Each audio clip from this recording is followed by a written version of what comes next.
sentence.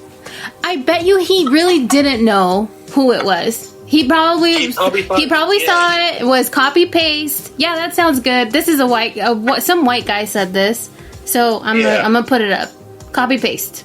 I don't know. I also want to point out that he did this a photo op in front of a church with no form of prayer, no form of like reading the Bible, no form of like, hey, let's come together. No, he fucking forcefully went in there, took a picture, and then dipped. And the whole time he had his thugs, his fucking SS, his Gestapo fucking fight our people who were unarmed, peacefully protesting, just so he can take a picture to show the people who are at home how good of a president he is. Fuck that shit, dude. Yeah, it just seems so hollow, that whole thing. Like, what was the point of that? You know, I saw that, even news reporter, even journalists, they were just like, we don't get it. Like, we don't know. We're just speechless. People were literally speechless. Like, they didn't know what to make of it. Also, we haven't talked about rubber bullets. They're called rubber bullets, but they are, in fact, metal that is housed in a thin layer of rubber. Okay? Wow. And they're specifically told not to do headshots. Yeah. Because they can, in fact, be still lethal. Okay? So the fact that we're seeing so much footage, raw guerrilla footage in the streets of point blank cops in riot gear shooting rubber bullets in people's faces, point blank. They shot some kid that was just standing from really far away. Yeah. He was literally standing by himself off to the side. On the embankment you're on talking the hill. about? Yes. Yes, and that kid, from what I read, his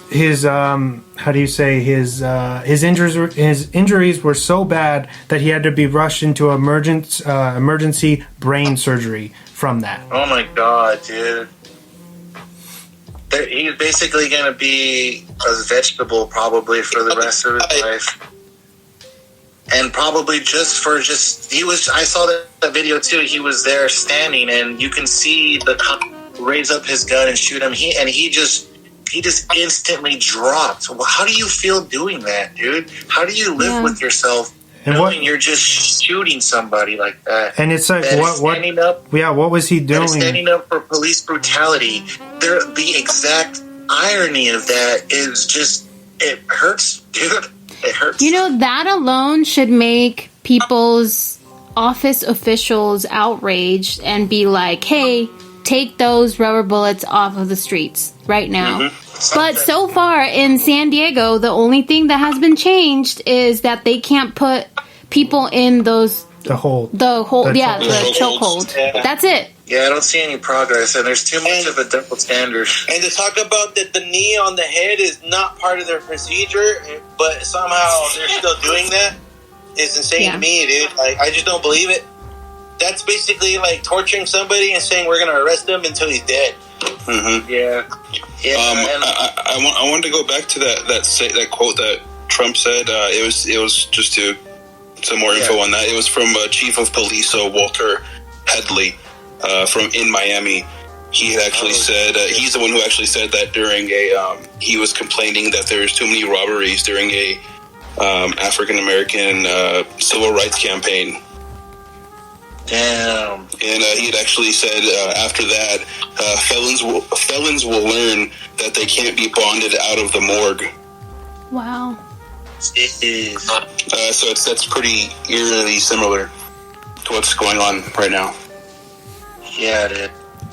People don't get it. White people don't get it. There wouldn't be any civil uprising if people were treated civil. That's the whole point. People are saying all lives matter, but that's the thing, is that all lives don't matter unless it's inclusive. So if African Americans are being left out of that, then that's the whole reason that we're out fighting. You know what I mean? Right. So to say that is just ridiculous. That it's so many people are blind to this, where they're like, "What do you mean? Black lives matter. All lives matter." And then I also want to go beyond that. Is that the cops throwing up all the fucking white power signs, dude. Like, it's blatantly seen that they're throwing that shit up, walking among the streets among other officers, throwing it amongst them.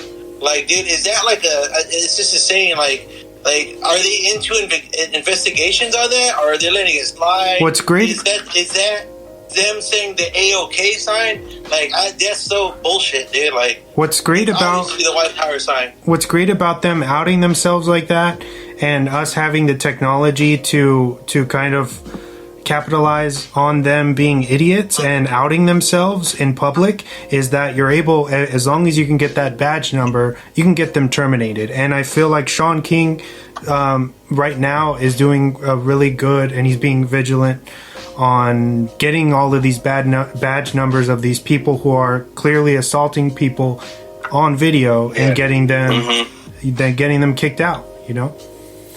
I wanted to point out that they're so comfortable doing and throwing up those white power symbols and symbols of hate because they've done it for so long, and they're saying, hey, I'm going to do it because we've done it at our meeting. Why not do it now in our fucking full uniform while we're showing brutality to these minority?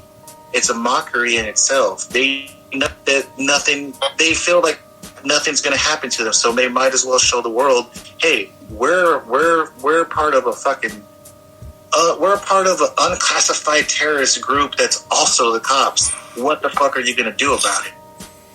Nothing, dude. That's what's hilarious about Trump trying to classify Antifa, which stands for anti-fascist, mind you, as a terrorist group. When it's like, well, what about the cops? What are they like? What are they considered right now? You know. What about the KKK? What about the fucking so many, you know, there's so many Nazis being exposed right now that it's ridiculous, dude. Like, we're 2020 and we're still dealing with Nazi, dude. Guys, speaking of more like current, like right now stuff, tomorrow afternoon, so on Thursday, June 4th at 5 p.m., there's going to be a march for justice and police reform. So I am planning to go to that, and Wes is planning to go to that. So we will go, and then I'm sure you guys will hear about it next week, if you guys tune in and listen. You say it's tomorrow? Send me info. I might be down. I'll send you the info. There's some events happening this week around San Diego. I think for the most part, for the rest of the week, until I think it's just going to keep on going. I think, like what Wes pointed out, after the 7th or 8th day of rioting during the Civil Rights Act was implemented on America. So I feel if we keep on keeping on showing pressure and letting people know that, like, enough is enough right now. This is what we're doing to show you we want change. I feel as long as we keep on doing this, something's gonna. It's not gonna. And it's sad to think that it's either going to be really violent, or it's either something's going to have to happen where change is going to be slowly applied onto people, because it's not going to happen overnight. Fuck no. Right. Just like how you can't have intelligent conversations with these kinds of people. You have to change something from within that's not them from the system. Like, you can't do it. You can't do it by talking to them. You can't. Like, no matter how much they hear you, they might not be listening. You have to do it within the system. People have to get in the system, as much as they don't want to.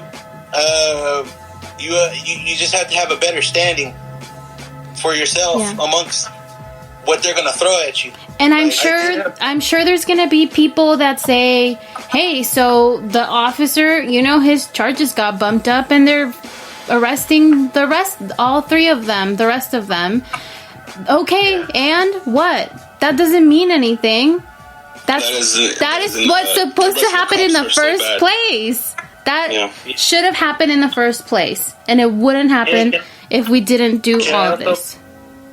Can I also point something out too that's very, very sad, and I know people haven't really given much thought to it, but They're just arrested and they haven't been convicted. Exactly.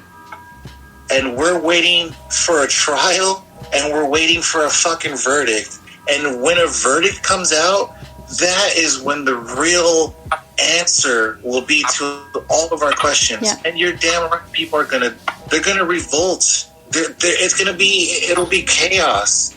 So now we're just faced with the question we have to understand is the worst possible scenario that can come from them being innocent. It's not just because they got arrested doesn't mean it's over. Like, I heard it directly from the prosecutor that's trying this case. He said trying a cop is very, very hard, no matter what. Very hard. It's very hard. You're basically trying to convince the football team that their quarterback is an asshole. You can't do that. Yeah. They're all even if we see all these videos. Exactly, the cops, footage. You have footage. All of these cops that are doing so much damage, not only physically but psychologically to the image of people trying to have respect for a cop. I guarantee you, none of the newer generations, for generations from now on, it's going to be either you like a cop or you fucking hate a cop. And that's it. There's no in between. You're either going to be at war with the cops for the rest of your life or you're going to be a cop. And unfortunately, I have a family member that was a part of our family who was a cop. He killed somebody and I just pretty much disowned him for the rest of my life. And I'm not the only one that he's going to have to answer to. If you're a religious person, if you don't have faith or whatever, I still believe if you're a person, a human that takes another life, you are responsible for your actions for eternity. You've taken a life. That's it. No ifs, ands, or buts about whatever you do. If you're a good person, you're a bad person, you've taken someone's life. That's it. Oh, can I ask you guys a question? Sure. If something happens and a situation happens and it's a situation where you're like, oh, gotta call the cops. Now, what do you do?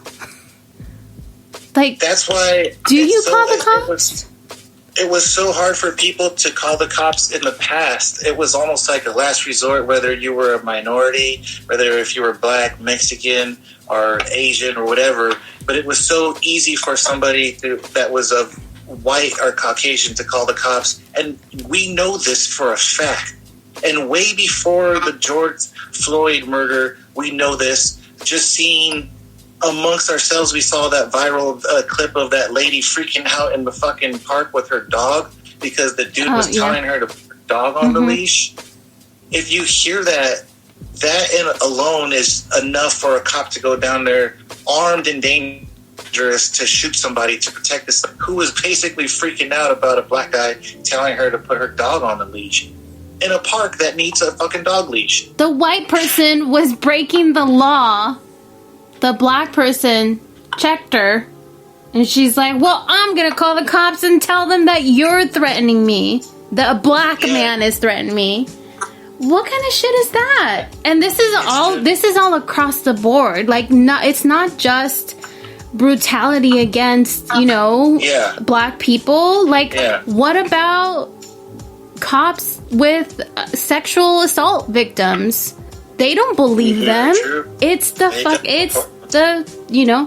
cops, that system. And I think that, like what Vic said, that it's going to take people who want to be cops. I mean, I know, Emma, you're really strong on, like, defunding police, which I totally understand and I agree with. But I would say, like, removing the dirty cops and trying to find if that makes sense, replacements for that makes sense. Who want to be there. Wes and everyone else. I don't know if you know, Emma, but I had expressed that I wanted to be a police officer, and I still do. And I'm obviously getting older, so my window is shrinking by the day, actually. But that's something I still want to do. But this is making that decision a lot harder. And Yeah. But it does take people who